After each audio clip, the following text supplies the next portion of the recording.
ದೇವರ ಕಲ್ಯಾಣ ಮಹೋತ್ಸವ ಎರಡೂಗಳು ಕೂಡ ಇಲ್ಲಿ ನಡೀತಾ ಇವೆ. ಅಲಂಕಾರ ಆಗುವ ತನಕವೂ ಕೂಡ ಈ ಮಂಗಳ ಮಹೋತ್ಸವವನ್ನ ನಾವು ಮಾಡೋಣ ಅಂತ ಹೇಳ್ತಾ, ಸ್ವಸ್ತ್ಯಸ್ತು ಅಶೇಷ ಶತಾಂ ಸನ್ಮಂಗಳಾನಿ ಭವಂತು. ಸಮ್ಯಕ್ ಶ್ಲೋಕೈಕ ಶ್ರವಣ ಮಾತ್ರೇನ ನಿಖಿಲ ಕಲಿಕೃತ ಕಲ್ಮಶಾಪನೋದನ ಪ್ರಡುತರೆ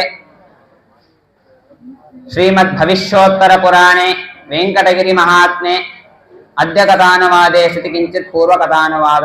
ಹರಿ ಓಂ. ಬ್ರಹ್ಮರುದ್ರಾದಿವಂದ್ಯಂ ತ್ವಾಂ ಭಜೆ ವೆಂಕಟನಾಯಕಂ ನಿವಾರಯ ಸ್ವಾನಿಷ್ಠಾನಿ ಸಾಧಯೇಷ್ಠಾನಿ ಮಾಧವ. ನಾವು ನಿನ್ನೆ ಎಲ್ಲಿಯವರೆಗೂ ಕೂಡ ನಾವು ಶ್ರೀನಿವಾಸನ ಲೀಲೆಯನ್ನ ಕೇಳಿದ್ವಿ ಅಂದ್ರೆ, ಮದುವೆಗೆ ಬೇಕಾದ ಎಲ್ಲಾ ಕಾರ್ಯಗಳನ್ನ ಸಿದ್ಧತೆ ಮಾಡಿಕೊಂಡ ಶ್ರೀನಿವಾಸ. ಅಷ್ಟೇ ಅಲ್ಲಾರ್ದಾಗೇನೆ ತನ್ನ ಬಳಗ ಇಲ್ಲ ಅನ್ನೋ ಕಾರಣದಿಂದ ತುಂಬಾ ದುಃಖವನ್ನ ಪಡ್ತಾ ಕೂತ ಸಂದರ್ಭದಲ್ಲಿ ಆಗ ಆ ಬಕುಲಾವತಿ ಹೇಳ್ತಾ ಇದ್ದಾಳೆ, ಸ್ವಾಮಿ ನಿನ್ನ ಬಳಗ ಚಿಕ್ಕದ, ಒಮ್ಮೆ ನೀನು ಮನಸ್ಸನ್ನ ಇಟ್ಟು ಆಲೋಚನೆ ಮಾಡಿ ನೋಡು, ನಿನ್ನ ಬಳಗ ಎಷ್ಟು ದೊಡ್ಡದು ಅಂತ ನಿನಗೆ ಗೊತ್ತಾಗ್ತದೆ ಅಂತ ಹೇಳಿದಾಗ, ಅದೇ ರೀತಿಯಾಗಿ ಆ ಸ್ವಾಮಿ ತನ್ನ ಸಮಸ್ತ ಬಳಗವನ್ನೆಲ್ಲವನ್ನೂ ಕೂಡ ಕರೆದ. ಜ್ಯೇಷ್ಠ ಪುತ್ರನಾದ ವಾಯುದೇವರನ್ನ, ಬ್ರಹ್ಮದೇವರನ್ನ,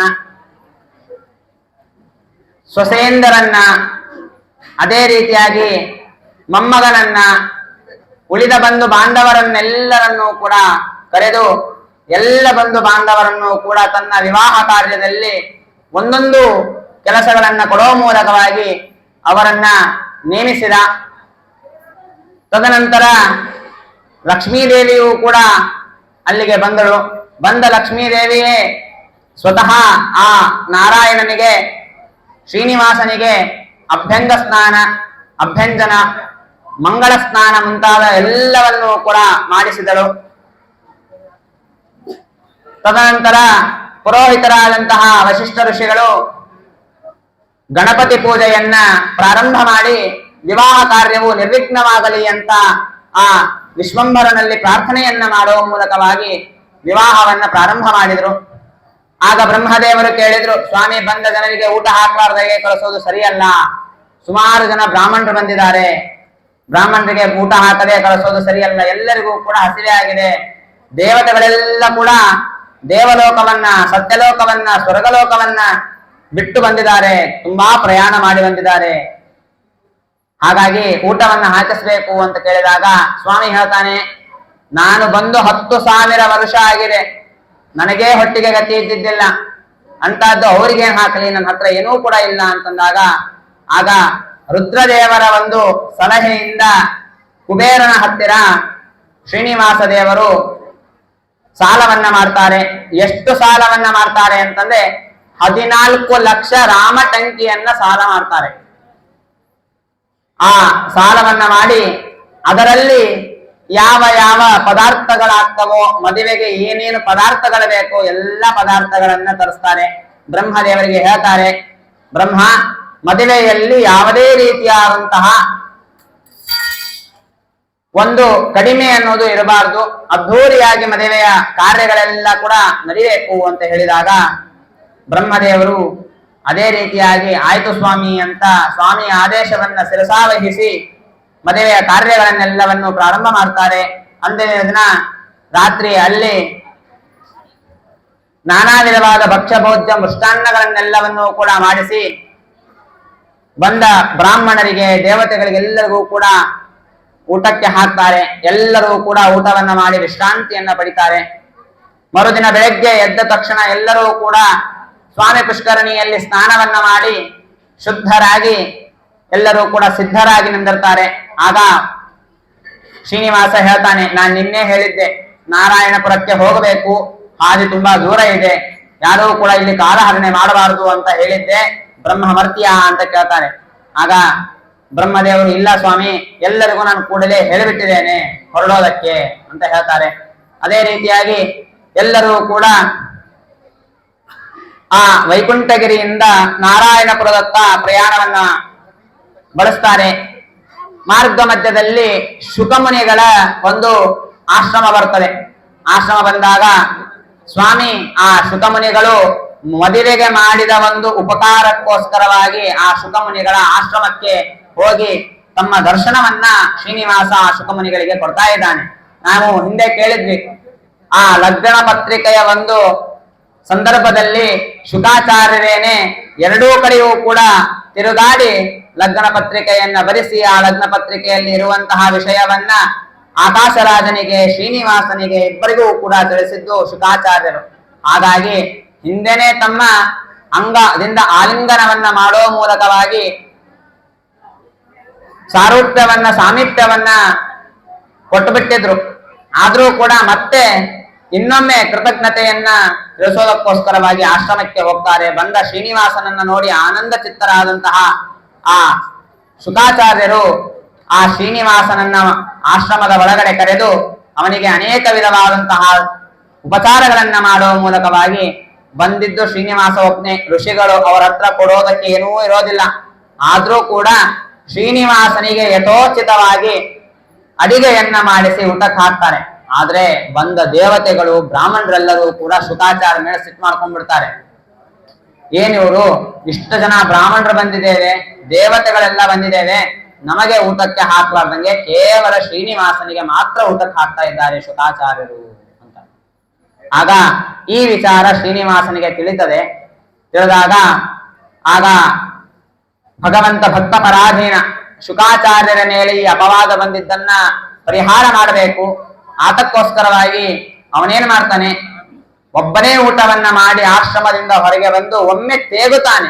ತೇಗಿದ ತಕ್ಷಣ ಬಂದ ಎಲ್ಲ ದೇವತೆಗಳಿಗೆ, ಎಲ್ಲ ಋಷಿ ಮುನಿ ಬ್ರಾಹ್ಮಣರಿಗೆಲ್ಲರಿಗೂ ಕೂಡ ಹೊಟ್ಟೆ ತುಂಬಿ ಬಿಡ್ತದೆ. ಎಷ್ಟು ತುಂಬಿ ಬಿಡ್ತದೆ ಅಂತಂದ್ರೆ, ಎಷ್ಟು ತುಂಬೋದಂದೇ ಅಲ್ಲಾರ್ದಂಗೆನೆ ಅವರು ಜನ್ಮ ಪೂರ್ತಿ ಊಟ ಮಾಡಿದ್ರು ಕೂಡ ಆ ತೃಪ್ತಿ ಸಿಗ್ತಾ ಇದ್ದಿದ್ದಿಲ್ಲ. ಅಂತಹ ತೃಪ್ತಿ ಅನ್ನೋದು ಆ ಭಗವಂತನ ಒಂದು ಊಟದಿಂದ ಆ ಎಲ್ಲ ಜನರಿಗೂ ಕೂಡ ಸಿಕ್ಕು ಬಿಡ್ತದೆ. ಎಲ್ಲರೂ ಕೂಡ ತುಂಬಾ ಸಂತೋಷದಿಂದ ಶುಕಮುನಿಗಳಿಗೆ ಹಾರೈಸಿ ಅಲ್ಲಿಂದ ಮುಂದೆ ಮತ್ತೆ ನಾರಾಯಣಪುರಕ್ಕೆ ಪ್ರಯಾಣವನ್ನ ಬಯಸ್ತಾರೆ. ಇತ್ತ ಆಕಾಶರಾಜ, ಧರಣೀದೇವಿ ಮತ್ತು ಪದ್ಮಾವತಿಯರು ಅವರೂ ಕೂಡ ಅಭ್ಯಂಗವನ್ನ ಮಾಡಿಕೊಳ್ಳುವ ಮೂಲಕವಾಗಿ ಮಂಗಳ ಸ್ನಾನವನ್ನೆಲ್ಲವನ್ನು ಮಾಡಿ ಅವರೂ ಕೂಡ ಸುಸಜ್ಜಿತರಾಗಿರ್ತಾರೆ.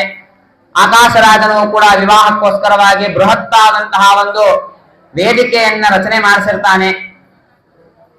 ಆ ಹೊತ್ತಿಗೆ ಸರಿಸುಮಾರು ಸಾಯಂಕಾಲ ಆಗಿರ್ತದೆ. ಆದ ಸಮಯದಲ್ಲಿ ಶ್ರೀನಿವಾಸ, ಬ್ರಹ್ಮದೇವರು, ಲಕ್ಷ್ಮೀದೇವಿ, ವಾಯುದೇವರು, ರುದ್ರದೇವರು ಮುಂತಾದವರ ಮೂಲಕವಾಗಿ ಆ ಶ್ರೀನಿವಾಸ ನಾರಾಯಣಪುರವನ್ನ ಪ್ರವೇಶ ಮಾಡ್ತಾನೆ. ಮಾಡಿದಾಗ ದೂರದಿಂದ ಆಕಾಶರಾಜ, ಧರಣೀದೇವಿಯರು ಕಾಯ್ತಾ ನಿಂತಿರ್ತಾರೆ.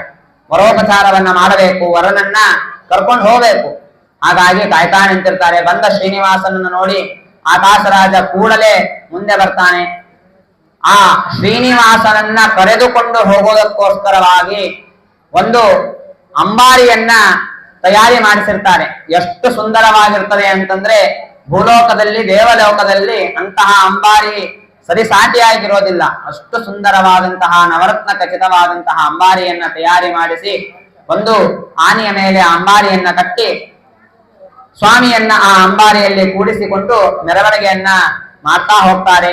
ಆ ನಾರಾಯಣಪುರದಲ್ಲಿ ಎಲ್ಲ ಕಡೆ ಕೂಡ ವಾದ್ಯಗಳ ಒಂದು ಶಬ್ದ ಅನ್ನೋದು ಪ್ರಾರಂಭ ಆಗ್ತದೆ. ಮಂಗಳನಾದ ಅನ್ನೋದು ಕೇಳೋದಕ್ಕೆ ಪ್ರಾರಂಭ ಆಗ್ತದೆ. ನಾರಾಯಣಪುರವನ್ನ ಪ್ರವೇಶ ಮಾಡಿ ರಾಜನ ಆಸ್ಥಾನದ ಹತ್ತಿರ ಹೋಗ್ತಾರೆ. ಅಲ್ಲಿ ಧರಣೀದೇವಿ ನಿಂತಿರ್ತಾಳೆ. ಆ ಧರಣೀದೇವಿಯು ಕೂಡ ವರನಿಗೆ ಬೇಕಾದ ಸಕಲ ಉಪಚಾರಗಳನ್ನ ಮಾಡಿ ಅಲ್ಲಿನಿಂದ ಮುಂದೆ ಆ ವರನಿಗೆ ಉಳ್ಕೊಳ್ಳೋದಕ್ಕೋಸ್ಕರವಾಗಿ ಒಂದು ಕೋಣೆಯನ್ನ ತಯಾರು ಮಾಡಿರ್ತಾರೆ. ಅದರ ಕಡೆ ಎಲ್ಲರೂ ಕೂಡ ಪ್ರಯಾಣವನ್ನ ಬಯಸಿ ಅಲ್ಲಿಗೆ ಹೋದ ನಂತರ ಆ ಶ್ರೀನಿವಾಸನಿಗೆ ಆಕಾಶ ಮಹಾರಾಜ ಹೇಳ್ತಾನೆ, ಶ್ರೀನಿವಾಸ, ಸ್ವಲ್ಪ ಹೊತ್ತು ದಮದು ಬಂದಿರ್ತೀಯ, ನೀನು ಆರೈಕೆಯನ್ನ ತಗೊಂಡು ಪುನಃ ತಯಾರಿಯಾಗಿ ಬರಬೇಕು. ಯಾಕೆಂದ್ರೆ ಮುಂದೆ ರುಕ್ಕತ್ತು ನಡಿಬೇಕಾಗಿದೆ, ಅದಕ್ಕೋಸ್ಕರವಾಗಿ ನೀನು ಬಾ ಅಂತ ಹೇಳ್ತಾರೆ. ಹೇಳಿದಾಗ ಅದೇ ರೀತಿಯಾಗಿ ಸ್ವಾಮಿ, ಯದ್ಯಪಿ ಅವನಿಗೆ ಯಾವುದೇ ರೀತಿಯಾದಂತಹ ಚಿತ್ತ ವಿಕ್ಷೇಪ ಅನ್ನೋದು ಇಲ್ಲ. ಯಾಕೆ ರಮಣಂ ನಾತಿ ಯತ್ನಸ್ಯ ವಿಕ್ಷೇಪ ದೇವ ವರ್ತತೆ ಅಂತ ಸುಧಾದಲ್ಲಿ ಹೇಳ್ತಾರೆ. ಏನು ಅಂತಂದ್ರೆ, ಭಗವಂತ ಒಬ್ಬರನ್ನಲ್ಲ ಇಬ್ಬರನ್ನಲ್ಲ ಅನಂತ ಕೋಟಿ ಜೀವಿಗಳನ್ನ, ದೇವತೆಗಳನ್ನ ಎಲ್ಲರನ್ನೂ ಕೂಡ ನಿಯಮನೆ ಮಾಡ್ತಾನೆ. ಆ ನಿಯಮನೆ ಮಾಡೋದು ಅವನಿಗೆ ಏನಾಗಿದೆ ಅಂತಂದ್ರೆ ಕ್ರೀಡೆ, ಆಟ ಆಡಿದ ಹಾಗೆ. ನಾವು ಚಿಕ್ಕ ಮಕ್ಕಳನ್ನ ನೋಡ್ತೇವೆ, ಆ ಗೊಂಬೆಯನ್ನ ತಗೊಂಡು ಆಟ ಆಡ್ತಾ ಇರ್ತಾರೆ. ಆ ಗೊಂಬೆ ಜೊತೆಗೆ ಆಟ ಆಡೋದು ಆ ಚಿಕ್ಕ ಮಕ್ಕಳಿಗೆ ಅದೇನು ದೊಡ್ಡ ಮನಸ್ತಾಪವೇನೂ ಅಲ್ಲ, ಸಂತೋಷಕಾರಕ, ಅದು ಆನಂದದಾಯಕವಾದದ್ದು. ಭಗವಂತನಿಗೂ ಕೂಡ ಅಷ್ಟೇ, ಎಲ್ಲರನ್ನ ನಿಯಮನೆ ಮಾಡೋದು ಅದು ಅವನಿಗೆ ಆನಂದದಾಯಕ. ಯಾವುದೇ ರೀತಿಯಾದಂತಹ ತೊಂದರೆ ಆಗಲಿ, ಆಯಾಸವಾಗಲಿ ಭಗವಂತನಿಗೆ ಆಗೋದಿಲ್ಲ. ಆದ್ರೂ ನಾವು ಹಿಂದೆ ಒಂದು ವಿಚಾರವನ್ನ ಹೇಳಿದ್ವಿ, ಏನು? ಮತ್ಯಾವತಾರ ಸ್ತಿಹಮರ್ಥ ಶಿಕ್ಷಣಂ. ಭಗವಂತ ಜೀವನಾಗಿ ಅವತಾರ ಮಾಡಿದಾಗ ಜೀವಿಗಳು ಹೇಗೆ ಇರ್ತಾರೋ ಅದೇ ರೀತಿಯಾಗಿ ಇರ್ತಾನೆ. ಯಾಕೆ ಅಂದ್ರೆ ಜೀವಿಗಳಿಗೆ ಪಾಠವನ್ನ ಕಲಿಸ್ಬೇಕು, ಹಾಗಾಗಿ ಆ ರೀತಿಯಾಗಿರ್ತಾನೆ. ಅವನು ವಿಶ್ರಾಂತಿಯನ್ನ ಪಡೆದ ರೀತಿಯಲ್ಲಿ ನಾಟಕವನ್ನ ಮಾಡ್ತಾನೆ. ಮಾಡಿ ಸ್ವಲ್ಪ ಸಮಯದ ನಂತರ ಪುನಃ ಅವನು ಉತ್ತಮವಾದ ಪಟ್ಟು ವಸ್ತ್ರಗಳನ್ನ ಧರಿಸಿ ಪರೋಪಚಾರಕ್ಕೆ ತಯಾರಿಯಾಗಿ ಮತ್ತೆ ಆಸ್ಥಾನದ ಹತ್ತಿರ ಹೋಗ್ತಾನೆ. ಆ ವಿವಾಹ ವೇದಿಕೆ ಹತ್ರ ಹೋಗ್ತಾನೆ. ಹೋದಾಗ ಅಲ್ಲಿ ಬೇಕಾದಂತಹ ಅವತ್ತು ನಡೆಯಬೇಕಾದ ಅನೇಕ ಕಾರ್ಯಕ್ರಮಗಳನ್ನ ವಶಿಷ್ಠ ಋಷಿಗಳು ಯಜುರ್ವೇದದ ಪ್ರಕಾರ ನಡೆಸಿಕೊಡ್ತಾರೆ. ಎದುರುಗೊಳ್ಳುವಂತಹ ಕಾರ್ಯಕ್ರಮ ಆಗ್ತದೆ, ಪರೋಪಚಾರ ಆಗ್ತದೆ. ತದನಂತರ ರಾತ್ರಿ ಎಲ್ಲರಿಗೂ ಕೂಡ ಆಕಾಶ ರಾಜ ಸುಮೃಷ್ಟಾನ್ನ ಭೋಜನವನ್ನ ಮಾಡಿಸಿರ್ತಾನೆ. ಎಲ್ಲರೂ ಕೂಡ ಭೋಜನವನ್ನ ಮಾಡಿ ಮಲಗ್ತಾರೆ. ಅವತ್ತು ನವಮಿಯ ದಿವಸ ಇದೆಲ್ಲ ಕಾರ್ಯಕ್ರಮ ಆಗ್ತದೆ. ಮುಂದೆ ದಶಮಿಯ ದಿನ ಪ್ರಾತಃ ಕಾಲದಲ್ಲಿ ಶ್ರೀನಿವಾಸನನ್ನ ಬ್ರಹ್ಮಾದಿ ದೇವತೆಗಳೆಲ್ಲರೂ ಕೂಡ ಹೋಗಿ ಎಬ್ಬಿಸಿ ಹೇಳ್ತಾರೆ, ಸ್ವಾಮಿ ಇವತ್ತು ಮದುವೆ ಅನೇಕ ಕಾರ್ಯಕ್ರಮಗಳಿರ್ತವೆ, ನೀನು ಈ ರೀತಿಯಾಗಿ ವಿಳಂಬವನ್ನ ಮಾಡ್ತಾ ಕೂತ್ರೆ ಆಗೋದಿಲ್ಲ ಅಂತ ಹೇಳಿ ಎಬ್ಬಿಸಿದಾಗ ಸ್ವಾಮಿ ಯದ್ಯಪಿ ಮಲಗೋದೇ ಇಲ್ಲ, ಸ್ವಾಮಿಗೆ ನಿದ್ದೆನೇ ಇಲ್ಲ. ಆದ್ರೂ ಕೂಡ ನಿದ್ದೆಯಿಂದ ಎದ್ದ ಹಾಗೆ ಎದ್ದು ಒಂದು ಲೀಲೆಯನ್ನ ತೋರಿಸ್ತಾನೆ. ಇತ್ತ ಆಕಾಶರಾಜನ ಮನೆಯಲ್ಲಿ ಅಷ್ಟವರ್ಗ ನಾವು ನಿನ್ನೆ ಕೇಳಿದ್ವಿ, ಏನು ಅಂತಂದ್ರೆ ಗಣಪತಿ ಪೂಜೆ, ಗೌರಿ ಪೂಜೆ, ನಾಂದಿ ಮಾತೃಕ, ಪುಣ್ಯಾಹ, ಅದೇ ರೀತಿಯಾಗಿ ಗುರು ಹಿರಿಯರ ಪೂಜೆ, ಈ ಎಲ್ಲ ಕಾರ್ಯಕ್ರಮಗಳು ಕೂಡ ಆಕಾಶರಾಜನ ಸಂಸ್ಥಾನದಲ್ಲಿ ನಡೀತಾ ಇರ್ತದೆ. ವಿಶೇಷವಾಗಿ ಪದ್ಮಾವತಿ ಗೌರಿಯ ಪೂಜೆಯನ್ನ ಮಾಡ್ತಾ ಇರ್ತಾಳೆ. ಇತ್ತ ಶ್ರೀನಿವಾಸನು ಕೂಡ ಮತ್ತೆ ಆ ದಿನವೂ ಕೂಡ ಅಭ್ಯಂಗ ಸ್ನಾನವನ್ನ ಮಾಡುವ ಮೂಲಕವಾಗಿ ಮಂಗಳ ಸ್ನಾನವನ್ನ ಮಾಡಿ ಒಳ್ಳೆಯ ರೇಷ್ಮೆ ವಸ್ತ್ರವನ್ನ ಧರಿಸಿ ಸುಂದರನಾದ ಆಕೃತಿಯಲ್ಲಿ ತಯಾರಿಯಾಗಿ ಕುದುರೆಯನ್ನ ಏರಿ ವಿವಾಹ ವೇದಿಕೆಗೆ ಬರ್ತಾನೆ. ಬಂದಂತಹ ಶ್ರೀನಿವಾಸನನ್ನ ಆಕಾಶರಾಜ ಮತ್ತು ಅವನ ಪತ್ನಿಯಾದ ಧರಣೀದೇವಿ ಇಬ್ಬರೂ ಕೂಡ ಅವನಿಗೆ ಆಹ್ವಾನವನ್ನ ಕೊಡ್ತಾರೆ. ಕರೆದುಕೊಂಡು ಹೋಗಿ ವಿವಾಹ ಪೀಠದ ಮೇಲೆ ಕೂಡಿಸ್ತಾರೆ. ಆಗ ನಡಿಬೇಕಾದಂತಹ ಅನೇಕ ಕಾರ್ಯಕ್ರಮಗಳೆಲ್ಲವೂ ಕೂಡ ನಡೆಯೋದಕ್ಕೆ ಪ್ರಾರಂಭ ಆಗ್ತದೆ. ಆಗ ಅವರ ಇಬ್ಬರ ಮಧ್ಯದಲ್ಲಿ ಕೆಲವು ಸಂವಾದಗಳು ನಡೀತವೆ. ಸಂವಾದಗಳಾದ ನಂತರದಲ್ಲಿ ಆ ಸ್ವಾಮಿ ತಯಾರಿ ಆಗೋದಕ್ಕೆ ಆಕಾಶರಾಜ ಮತ್ತೆ ಆಹೇರನ್ನ ಕೊಡ್ತಾನೆ, ಆ ಉಡುಗೊರೆಯನ್ನ ಕೊಡ್ತಾನೆ. ಕೊಟ್ಟು ಇವುಗಳನ್ನ ನೀನು ಮದುವೆಗೆ ಉಟ್ಟುಕೊಂಡು ಬರಬೇಕು ಅಂತ ಹೇಳ್ತಾನೆ. ಸ್ವಾಮಿ ಅದೇ ರೀತಿಯಾಗಿ ಪುನಃ ಆ ವಸ್ತ್ರಗಳನ್ನೆಲ್ಲವನ್ನು ಕೂಡ ಧರಿಸಿ ಬರ್ತಾನೆ. ಹೇಗೆ ಅಂತಂತಂದ್ರೆ ಬಂಗಾರದ ಕಟಿವಸ್ತ್ರವನ್ನ ಕೊಟ್ಟಿರ್ತಾನೆ, ಅದನ್ನ ಧರಿಸ್ತಾನೆ. ಅದೇ ರೀತಿಯಾಗಿ ಅನೇಕ ವಿಧವಾದಂತಹ ವಜ್ರ ವೈದುರ್ಯಗಳಿಂದ ಕೂಡಿದಂತಹ ಹಾರಗಳನ್ನ ಕೊಟ್ಟಿರ್ತಾನೆ, ಅವುಗಳನ್ನ ಧರಿಸ್ತಾನೆ. ಕಿರೀಟವನ್ನ ಕೊಟ್ಟಿರ್ತಾನೆ, ಆ ಕಿರೀಟವನ್ನ ಧರಿಸ್ತಾನೆ. ಅದೇ ರೀತಿಯಾಗಿ ಇನ್ನೂ ಪಾದರಕ್ಷೆಗಳನ್ನ, ಚಿತ್ರ ವಿಚಿತ್ರವಾದಂತಹ ಆ ಭುಜಕ್ಕೆ ತೊಡುವಂತಹ ಕೆಲವು ಆಭರಣಗಳನ್ನ, ಕೈಗೆ ತೊಡುವಂತಹ ಆಭರಣಗಳನ್ನ, ಉಂಗುರ ಮುಂತಾದ ಸರ ಮುಂತಾದ ಆಭರಣಗಳನ್ನೆಲ್ಲವನ್ನು ಕೂಡ ಕೊಟ್ಟಿರ್ತಾನೆ. ಸ್ವಾಮಿ ಅವುಗಳನ್ನೆಲ್ಲವನ್ನು ಕೂಡ ಧರಿಸಿ ಬಂದು ಕೂಡ್ತಾನೆ. ಅಷ್ಟರಲ್ಲೇನೆ ಪದ್ಮಾವತಿ ದೇವಿಯು ಕೂಡ ತುಂಬಾ ಸುಂದರವಾಗಿ ಸುಸಜ್ಜಿತವಾಗಿ ತಯಾರಿಯಾಗಿ ಬರ್ತಾಳೆ. ಪೀಠದ ಮೇಲೆ ಇಬ್ಬರೂ ಕೂಡ ಕೂಡ್ತಾರೆ. ಆಗ ವಿವಾಹ ಅನ್ನೋದು ವಿಧಿಪೂರ್ವಕವಾಗಿ ಪ್ರಾರಂಭವಾಗ್ತದೆ. ಹಿಂದೆ ಹೇಳಿದ ರೀತಿಯಲ್ಲಿ ಯಜುರ್ವೇದದ ಒಂದು ರೀತಿಯಲ್ಲಿ ಮೊದಲಿಗೆ ಗಣಪತಿ ಪೂಜೆಯಿಂದ ಪ್ರಾರಂಭ ಮಾಡಿಕೊಂಡು ಗಣಪತಿ ಪೂಜೆ, ಪುಣ್ಯಾಹ, ನಾಂದಿ, ಮತ್ತೆ ಆ ಮಂಟಪ ದೇವತಾ ಆವಾಹನೆ, ಸ್ಥಾಪನೆ, ಪೂಜನೆ ಇತ್ಯಾದಿಗಳೆಲ್ಲವೂ ಕೂಡ ನಡೀತವೆ. ಅದೇ ರೀತಿಯಾಗಿ ಇನ್ನು ಆ ವಿವಾಹ ಕಾಲದಲ್ಲಿ ಬೇಕಾದಂತಹ ಅನೇಕ ಕಾರ್ಯಗಳು ಅಂದ್ರೆ ಕಂಕಣ ಧಾರಣ ಮುಂತಾದಂತಹ ಎಲ್ಲ ಕಾರ್ಯಗಳು ಕೂಡ ಪ್ರಾರಂಭವಾಗ್ತವೆ. ಆ ಎಲ್ಲಾ ಕಾರ್ಯಗಳು ನಡೀತಾ ಇರಬೇಕಾದ್ರೆ ಆಗ ಬೃಹಸ್ಪತಿ ಋಷಿಗಳು, ಬೃಹಸ್ಪತಿ ಆಚಾರ್ಯರು ಈ ರೀತಿಯಾಗಿ ಹೇಳ್ತಾ ಇದ್ದಾರೆ. ಏನು ಅಂತಂದ್ರೆ, ಅತ್ರಿಗೋತ್ರ ಸಮುದ್ಭೂತಾಂ ಸುವೀರಸ್ಯ ಪ್ರಪೌತ್ರಿಕಾಂ ಸುಧರ್ಮಣಸ್ತಪೌತ್ರಿಂಚ ಪುತ್ರಿಮಾಕಾಶ ಭೂಪತೆ ತಾಮಂಗೀ ಕುರು ಗೋವಿಂದ ಕನ್ಯಾಂ ಕನಕಲೋಚನಾಂ ಏವ ಮುಕ್ತೇ ಮಹಾರಾಜ ಮಧ್ಯೆ ರತ್ನಾಂಬರಂ ದದತ ಅಂತ ಬೃಹಸ್ಪತಿ ಆಚಾರ್ಯರು ಶ್ರೀನಿವಾಸನ ಹತ್ತಿರ ಪ್ರಾರ್ಥನೆ ಮಾಡ್ಕೊಳ್ತಾ ಇದ್ದಾರೆ. ಸ್ವಾಮಿ, ಅತ್ರಿ ಗೋತ್ರದಲ್ಲಿ ಹುಟ್ಟಿದಂತಹ, ಇನ್ನು ಅದೇ ರೀತಿಯಾಗಿ ಸುವೀರ ರಾಜನ ಮರಿಮಮ್ಮಗಳಾದ, ಸುಧರ್ಮರಾಜನ ಮೊಮ್ಮಗಳಾದ, ಆಕಾಶರಾಜನ ಮಗಳಾದಂತಹ